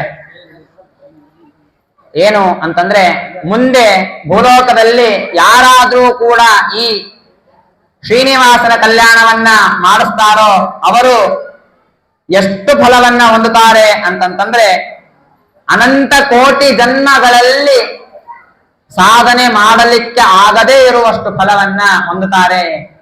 ಭಗವಂತ ಪ್ರೀತನಾದ್ರೆ ಅವರಿಗೆ ಮೋಕ್ಷವನ್ನು ಕೂಡ ಕೊಡ್ತಾನೆ ಅಂತ ತಿಳಿಸಿ, ಇನ್ನು ಅಷ್ಟೇ ಅಲ್ಲದಲೇನೆ ಕೊನೆಗೆ ಮತ್ತೊಂದು ಮಾತನ್ನ ಹೇಳ್ತಾ ಇದ್ದಾರೆ. ಇಷ್ಟು ದಿನದವರೆಗೆ ಎಲ್ಲರೂ ಕೂಡ ತುಂಬಾ ಶ್ರದ್ಧಾಭಕ್ತಿಯಿಂದ ಕುಳಿತುಕೊಂಡು ಈ ಶ್ರೀನಿವಾಸ ಕಲ್ಯಾಣ ಪ್ರವಚನದ ಶ್ರವಣವನ್ನ ಮಾಡಿದ್ರು. ಮಾಡಿದವರಿಗೆ, ಶ್ರವಣ ಮಾಡಿದವರಿಗೆ, ಶ್ರವಣ ಮಾಡಿಸಿದವರಿಗೆ, ಹೇಳಿದವರಿಗೆ, ಕೇಳಿದವರಿಗೆ ಏನು ಫಲ ಬರ್ತದೆ ಅಂತಂದ್ರೆ, ಶೃಣಿಯಾತ್ ಶ್ರವಯೇದ್ವಾಪಿ ಸರ್ವಾಭೀಷ್ಟಂ ಅವಾಪ್ನುಯಾತ್ ಶುಭದಂ ಶೃಣ್ವತಾಂ ಚೈವ ಸರ್ವೇಷಾಂ ಮಂಗಲಪ್ರದಂ. ಅನೇಕ ವಿಧವಾದಂತಹ ಫಲವನ್ನ ಕೊಡ್ತದೆ. ಯಾರು ಹೇಳ್ತಾರೆ ಅವರಿಗೆ, ಯಾರು ಕೇಳ್ತಾರೆ ಅವರಿಗೆ, ಯಾರು ಹೇಳಿಸ್ತಾರೆ ಅವರಿಗೆ ಅನಂತ ಫಲವನ್ನ ಕೊಡ್ತದೆ.